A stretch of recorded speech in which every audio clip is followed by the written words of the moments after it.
Hvad har vi lavet? Vi har gjort en collab. Ja, første dag, mand. Fedt. Ja, med en svensk par. Som vi har snackat med faktiskt länge på internetet. Och en italiensk kille, va? Ja. Han bor dock i Prag. Ja, det gør han. Han är jättesöt. Alltså, så gammal och snäll.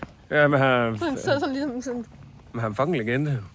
Jamen, det vidste du det? Ja, jeg genkender hans fjes, fordi han lavede også porno dengang, at det var de der 90'er nogen, så når man så, altså, hvor halvdelen af en blowjob scene, det var mandens ansigt.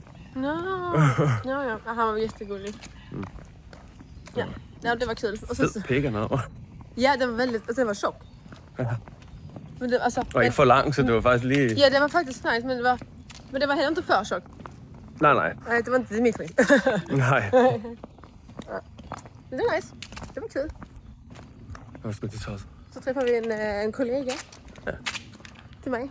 Från det program utanför. Hon hade också precis haft en collab. Hun har også lige fået pik. Ja, hon var inte så nöjd, men... Nej, hun var ikke så frisk. Det var sådan en blyantspik, tror jeg, hun prøvede for at kalde det. Ja. Hun kaldte for en penselpik. Så tænkte jeg, det skulle være en mærkelig pensel, så. Havde den hår på spidsen, eller? Ja, men vi er også i Amsterdam. Så. Vi er i fucking Amsterdam. Prøv lige at se her. Så er der vand herude. Lige før lå der både og sådan noget. Det var faktisk meget cute.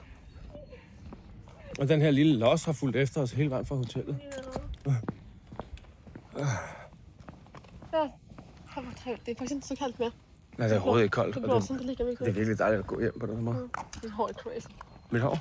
Ja, det er ikke. Fuck det.